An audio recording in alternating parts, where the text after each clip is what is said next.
ସ୍ୱାଧୀନତା ଦିବସ 2026 ଉପଲକ୍ଷେ ସୁନ୍ଦର ସରଳ ଏବଂ ସଂକ୍ଷିପ୍ତ ଓଡ଼ିଆ ଭାଷଣ।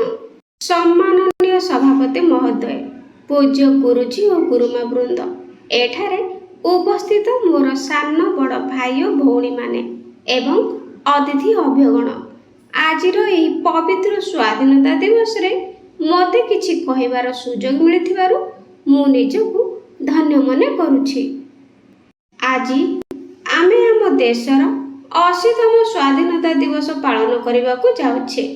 1947 ମସିହା ଅଗଷ୍ଟ ମାସ 15 ତାରିଖରେ ଆମ ଦେଶ ସ୍ୱାଧୀନ ହୋଇଥିଲା। ଯାହା ନାହିଁ ଭାରତେ ତାହା ନାହିଁ ଜଗତେ। ଏ ଭାରତର ଭୂମି ପବିତ୍ର, ସମୃଦ୍ଧ, ରତ୍ନଗର୍ଭା, ଉଚ୍ଚ ସଂସ୍କୃତି ସମ୍ପନ୍ନ। ଏହାକୁ ସୁନାର ଭାରତ ବୋଲି କୁହାଯାଏ। ବୈଦେଶିକ ଶାସକମାନେ ଏହା ଉପରେ ବାରମ୍ବାର ଲୋଲୁପ ଦୃଷ୍ଟି ପକାଇ ଆସିଛନ୍ତି। ଅତୀତରେ ବହୁବାର ଏହି ମାତୃଭୂମି ଅଧିକୃତ ହୋଇଛି, ହେଲେ ଭାରତ ବହୁ ବର୍ଷ ଧରି ତାର ସ୍ୱାଧୀନତା ହରାଇଥିଲା। ସ୍ୱାଧୀନତାର ପୂର୍ବ ସମୟ ଥିଲା ଭାରତ ପାଇଁ ବହୁତ ଦୁଃଖ, ଦୁର୍ଦ୍ଦଶା ଓ ଯନ୍ତ୍ରଣାର ଦିନ।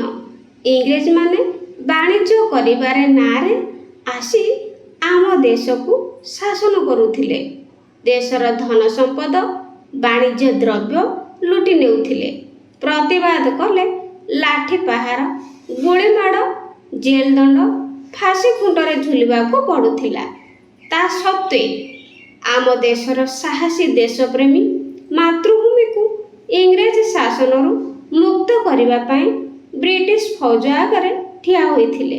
ପ୍ରକୃତ ସ୍ୱାଧୀନତାର ଆନ୍ଦୋଳନ 1857 ସିପାହୀ ବିଦ୍ରୋହରୁ ଶୁଭାରମ୍ଭ ହୋଇଥିଲା। ମଙ୍ଗଲ ପାଣ୍ଡେ ନାମକ ଜଣେ ସାହସୀ ଭାରତୀୟ ସିପାହୀ ଏହାର ଆରମ୍ଭ କରିଥିଲେ କହିଲେ ଅତ୍ୟୁକ୍ତି ହେବ ନାହିଁ। ସମଗ୍ର ଦେଶରେ ଏହାର ପ୍ରଭାବ ପଡ଼ିଲା। ବ୍ରିଟିଶ ଫୌଜ ଆଧୁନିକ ଅସ୍ତ୍ରଶସ୍ତ୍ର ସାହାଯ୍ୟରେ ଏମାନଙ୍କୁ ଦମନ କଲେ। ପ୍ରତିବାଦ କଲେ ଏହାର ରକ୍ଷା ନାହିଁ। ତଥାପି ସାରା ଭାରତରେ ସ୍ୱାଧୀନତା ସଂଗ୍ରାମର ବିଦ୍ରୋହ ଦେଖାଦେଲା। ବହୁ ଦେଶପ୍ରେମୀ ଏଥିରେ ଝାସ ଦେଇ କାରାବରଣ କଲେ। ଚନ୍ଦ୍ରଶେଖର ଆଜାଦ, ଭଗତ ସିଂ, ଲକ୍ଷ୍ମଣ ନାୟକ, ଜୟରାଜଗୁରୁଙ୍କ ଭଳି ମହାନ ବ୍ୟକ୍ତିମାନେ ଫାଶୀ ଖୁଣ୍ଟରେ ଚଢ଼ି ଶହୀଦ ହେଲେ। ଶେଷରେ ଦେଶର ମହାତ୍ମା ଗାନ୍ଧୀ ଓ ସୁଭାଷ ଚନ୍ଦ୍ର ବୋଷ, ଯେଉଁମାନେ ଦେଶବାସୀଙ୍କ ମନରେ ସ୍ୱାଧୀନତାର ଅଗ୍ନିକୁ ପରିବ୍ୟାପ୍ତ କଲେ। ଏହା ଫଳସ୍ୱରୂପ ସ୍ୱାଧୀନତା ଆନ୍ଦୋଳନରେ କୋଟି କୋଟି ଦେଶବାସୀ ଭାଗ ନେଲେ। ନେତାଜୀଙ୍କ ସ୍ଲୋଗାନ "ମୋତେ ରକ୍ତ ଦିଅ, ମୁଁ ତୁମକୁ ସ୍ୱାଧୀନତା ଦେବି" ଓ ବାପୁଜୀଙ୍କ ଅହିଂସା ନୀତି ଆଗରେ ଇଂରେଜମାନେ ଶେଷରେ ମୁଣ୍ଡ ନୁଆଁଇଲେ। ଶେଷରେ ଶହ ଶହ ବର୍ଷର ପରାଧୀନତା ଓ ଦାସତ୍ୱର 1947 ମସିହା ଅଗଷ୍ଟ 15 ତାରିଖ ଦିନ ଆମ ଦେଶ ଭାରତ ସ୍ୱାଧୀନତା ପାଇଲା। ସେବେଠାରୁ ଆମେ ସ୍ୱାଧୀନତା ଦିବସ ପାଳନ କରି ଆସୁଛେ।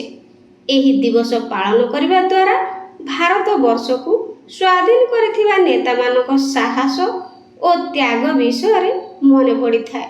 ହେଲେ ଦେଶ ଖାଲି ସ୍ୱାଧୀନ ହେବା କିଛି ବଡ଼ କଥା ନୁହେଁ।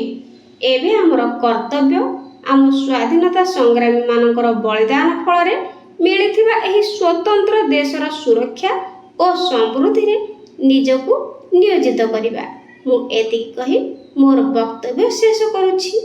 ଜୟ ହିନ୍ଦ, ଜୟ ଭାରତ। ପିଲାମାନେ, ଆଶା କରୁଛି ଭାଷଣଟି ପସନ୍ଦ ଆସିଥିବ।